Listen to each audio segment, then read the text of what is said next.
pourra pas trouver la paix tant que tu feras encore ces choses-là. Je vais vous parler de quelque chose qui est super important et en général, on n'a pas conscience de ces choses-là jusqu'à ce qu'on les entende. Et je vais vous les dire aujourd'hui. Vous mettez beaucoup trop d'énergie à vous préoccuper des choses que vous ne pouvez pas contrôler par rapport à des choses que vous pouvez contrôler.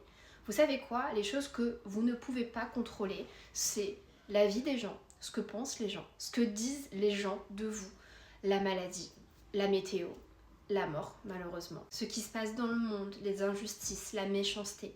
Toutes ces choses-là, en général, c'est les choses qui vous pompent.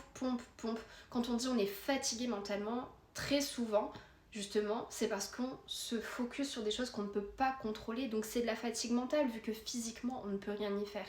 Et ce qu'il faut absolument que tu commences à changer justement, c'est de commencer à mettre du temps, de l'énergie pour des choses que tu peux contrôler. Tu ne peux pas contrôler ce que les autres pensent de toi, mais tu peux contrôler ce que tu dis, tu peux contrôler ce que tu décides, tu peux contrôler les personnes avec qui tu as envie d'être ami, tu peux contrôler tes efforts, ta gentillesse, tu peux contrôler ta façon de dire soit oui, soit non. Et on parle souvent, vous savez, de reprise de contrôle, de se recentrer. Et ben moi je pense que la première chose à faire, c'est justement dans ce recentrage, de se focus uniquement sur toutes les choses qu'on peut contrôler.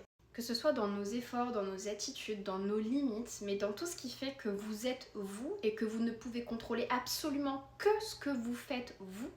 C'est comme ça que vous allez commencer à vous enlever des barrières. Et vraiment, vous vous rendez pas compte à quel point ça peut changer votre vie et changer votre quotidien parce que très souvent, et là je suis sûre que vous-même, vous allez réfléchir à ça et vous allez vous dire « Ok, j'ai passé une mauvaise semaine ou j'ai passé un mauvais week-end, j'ai passé une mauvaise journée. » Mais quelles sont les choses qui m'ont finalement énervée, qu'est-ce qui m'a vraiment embêtée dans cette semaine? Et ben, vous allez voir que très souvent, ce ne sont pas dues à des choses que vous pouvez contrôler.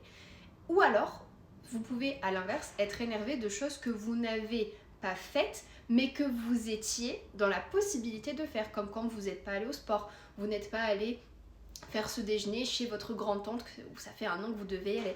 Des choses comme ça. Et en fait, plus vous allez commencer à faire l'inverse de ce que vous avez l'habitude de faire, plus vous allez vous sentir bien libéré, mais vraiment à l'intérieur de vous. Donc prenez ce que je viens de vous dire et commencez à l'appliquer petit à petit pour vous.